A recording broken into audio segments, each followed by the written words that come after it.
বাড়িতেই বানিয়ে ফেললাম রেস্টুরেন্টের মতো চিকেন দম বিরিয়ানি। প্রথমে পেঁয়াজের বেরেস্তা ভেজে তুলে রাখতে হবে, তারপর চিকেনের মধ্যে বেশি করে আদা রসুন কাঁচা লঙ্কার পেস্ট দিয়ে রোজকার রান্নায় ব্যবহার হওয়া গুঁড়ো মশলাগুলো দিয়ে দিতে হবে। টক দই, সাদা তেল আর কাশ্মীরি লঙ্কা দিয়ে ভালো করে চিকেনটা ম্যারিনেট করে আধ ঘন্টা রেখে দিতে হবে।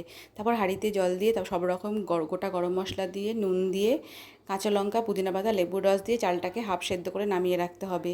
তারপর বেশি করে ঘি দিয়ে গোটা গরম মশলা ফোড়ন দিয়ে আগে থেকে ম্যারিনেট করা চিকেনটা দিয়ে তারপর একে একে পেঁয়াজের বেরেস্তা, গোলাপ জল, বিরিয়ানি মশলা দিয়ে চিকেনটা হাফ সেদ্ধ করে নামিয়ে রাখতে হবে। এবার লেয়ারিংয়ের পালা। চিকেনের ওপর ধনেপাতা, পুদিনা পাতা ছড়িয়ে আগে থেকে সেদ্ধ করা রাইসটা দিয়ে দিতে হবে। তার ওপর চিকেন, ভাজা আলু, বেরেস্তা, ধনেপাতা, পুদিনা পাতা, বিরিয়ানি মশলা, খোয়া ক্ষীর, জাফরান, গোলাপ জল, কেওড়া জল আর মিঠা আতর মেশানো দুধ ওপর থেকে ছড়িয়ে বেশি করে ঘি দিয়ে আটা দিয়ে হাঁড়ির মুখটা ভালোভাবে আটকে আধ ঘন্টা দম দিলেই তৈরি হয়ে যাবে চিকেন দম বিরিয়ানি। বাড়িতে বানানো বিরিয়ানি মশলা দেওয়াতে দারুণ গন্ধটা হয়েছিল।